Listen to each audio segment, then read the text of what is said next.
Good evening, everyone.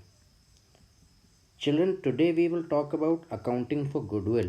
जैसा कि हम लोग ने लास्ट टाइम भी किया था, but the difference will be कि आज हम लोग बात कर रहे हैं एडमिशन की. Last time it was retirement और death, but this time it is admission.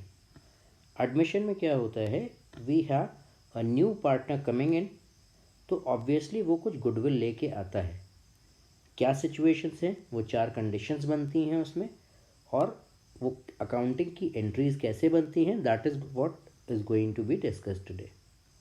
हाँ, एक चीज़ ज़रूरी है कि एडमिशन के टाइम पे जो नया पार्टनर है, जैसे हम लोग अज्यूम करना है that A and B are partners, equal partners हैं. C is coming in for 1/5 share. अब ये जो सी है, he is coming in for what? He is coming in for becoming a partner in the firm. तो वो already established या self generated goodwill का हिस्सा बनने जा रहा है. For that he has to purchase his share in the firm. उसको अपने हिस्से की गुडविल के लिए पेमेंट करना पड़ेगा. और एक और रीज़न है जो कि ये कहता है कि ए और बी ने, मतलब पुराने पार्टनर्स ने, सी के फेवर में क्या किया, अपना प्रॉफिट शेयर परमानेंटली सैक्रिफाइस कर दिया. तो C will compensate these 2 people as a gratitude कि हाँ भाई ठीक है, आपने हमारे फेवर में इतना शेयर सेक्रीफाइस किया है permanently. So apart from C's capital he will bring some amount as goodwill, जिसको हम क्या बोलेंगे, प्रीमियम, समथिंग एक्स्ट्रा. प्रीमियम किस बात का? It is premium for goodwill. ठीक है. So the case 1 is C अपना पैसा लेके आता है पूरा कैश में, और क्वेश्चन कहता है कि उस अमाउंट को रिटेन किया गया बिजनेस में. हो सकता है कभी क्वेश्चन साइलेंट भी हो, कुछ ना बोले, but even in that case what will we do, हमारा treatment is going to be identical. So the first entry normal course में बैंक डेबिट हो जाएगा, पैसे आ रहे हैं. फर्म की गुडविल थी 90,000 रुपीज़. 90,000 में से सी का शेयर था 1/5, दैट मेक्स इट 18,000. ये आ गया प्रीमियम फॉर गुडविल, एक टेम्परेरी लाइबिलिटी के तौर पे क्रेडिट कर दिया गया. इमीडिएटली नेक्स्ट एंट्री पास की जाएगी और ये प्रीमियम ए और बी को दे दिया जाएगा, उनके कैपिटल अकाउंट में क्रेडिट हो जाएगा. किस रेशियो में क्रेडिट होगा, ये सबसे इंपॉर्टेंट है. This is going to be, yes, sacrifice ratio. Sacrificing ratio में क्रेडिट कर दिया जाएगा. यहाँ पे सैक्रिफाइसिंग रेशियो इक्वल ही निकलेगा जैसा कि क्वेश्चन की सिचुएशन है उसके according. So it becomes 9,000 for each of them.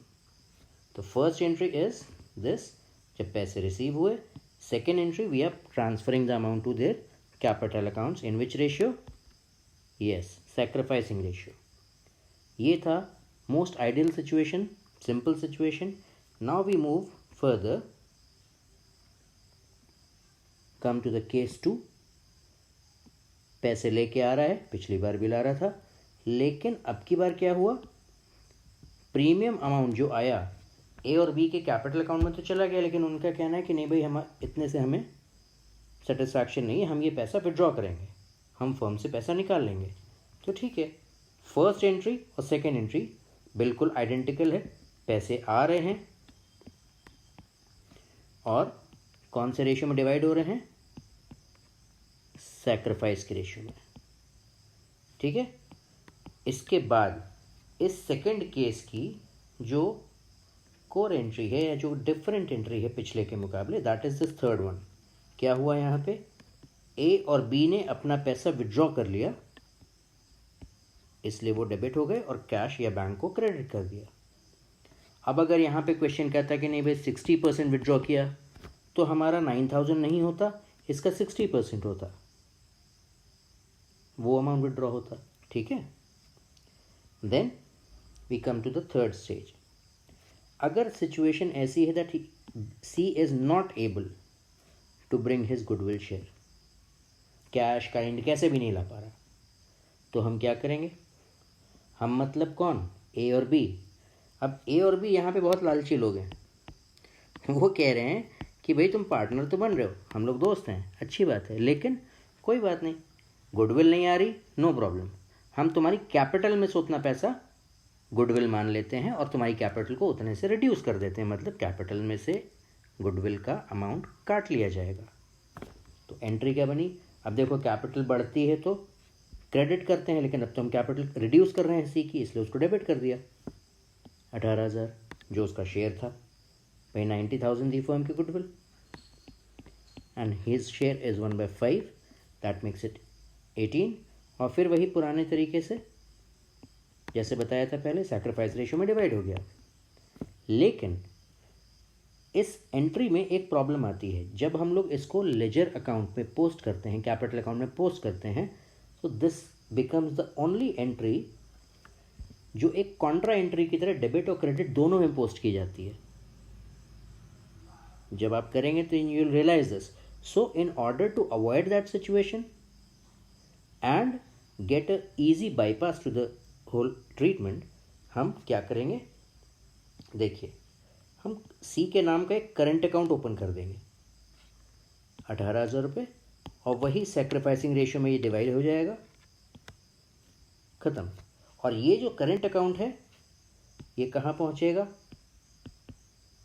New balance sheet में जाएगा, एसेट साइड में जाएगा, and it will remain there as it is. Why is it so? क्योंकि सी के नाम से हमने एडजस्टमेंट कर दिया, फ्यूचर में जब भी प्रॉफिट्स आएंगे उधर से एडजस्ट होकर तब उसकी कैपिटल में ऐड ऑन किया जाएगा। ऐसा क्यों करेंगे? ये करंट अकाउंट का अप्रोच क्यों लेंगे? पर्सनली मैं फील करता हूँ कि ये बेस्ट मेथड है। रीज़न इज़ वेरी सिंपल, क्योंकि जब कभी एडजस्टमेंट ऑफ कैपिटल की सिचुएशन बनती है, क्योंकि देखिए इस वीडियो को सिर्फ सीबीएसई के स्टूडेंट्स नहीं देखेंगे बाकी हायर स्टडीज़ के स्टूडेंट्स के भी काम का है ये। तो एडजस्टमेंट ऑफ कैपिटल एक बहुत मेजर एडजस्टमेंट होता है, इसलिए वहाँ पे करंट अकाउंट इजी अप्रोच देता है, क्योंकि वो आपकी कैपिटल के फिगर को चेंज नहीं होने देता और कैलकुलेशंस में ईज रहती है, आसानी रहती है, कोई प्रॉब्लम नहीं आती है, वरना अकारण कोई कन्फ्यूजन क्रिएट होता है, and that is something which we should avoid. So the best way is this: C is current account debit to A to B in sacrificing ratio, और ये ऐसे शो हो जाएगा। दिस इज द एंट्री जो कि मैं personally follow करता रहा एज अ स्टूडेंट भी, और एज अ टीचर भी मैं यही सजेस्ट करता हूँ आपको। अब आता है केस 4, और ये केस 1 और 3 का कॉम्बिनेशन है। यहाँ पे वो क्या कर रहा है? कंट्रीब्यूट कर रहा है, लेकिन एक पार्ट कंट्रीब्यूट कर रहा है। अब जैसे 18,000 लाना था उसको, मान लीजिए 10,000 लेके आया, बाकी 8,000 रुपये नहीं ला पाया, तो ठीक है, इट्स वेरी सिंपल, जो ले आया रिसीव कर लीजिए, उस अमाउंट को पार्टनर्स के बीच में क्रेडिट कर दीजिए, और जो अमाउंट वो नहीं लाया उस अमाउंट का करंट अकाउंट ओपन हो जाएगा, and partners will be getting this in sacrifice ratio. That's it. और ये एग्जैक्टली वही है जो हम लोग ने पहले किया। अल्टीमेटली वो 18,000 रुपये का इफेक्ट पहुंचना है ए और बी के अकाउंट में उनके सैक्रिफाइसिंग रेशियो में, और हमको वही इंश्योर करना है, और इसके अलावा कुछ भी नहीं करना। So that is what we are doing है। Sacrificing ratio every time, insuring कि इनके पास 9,000 पहुँचे। जो पैसा नहीं आया सी के करेंट अकाउंट में डाल दीजिए, जो आ गया वो प्रीमियम के थ्रू ए और बी के पास पहुंच जा रहा है, देख लीजिए, ठीक है। So this is accounting for goodwill in partnership admission of partners, ठीक है। जब कभी भी किसी पार्टनर का एडमिशन होगा, हम अकाउंटिंग ट्रीटमेंट की बात करेंगे, तो that is how we are going to follow it. ये वो सिचुएशंस हैं, I am sure you will find it useful, and don't forget to like, subscribe and share the channel. Thank you. God bless you all.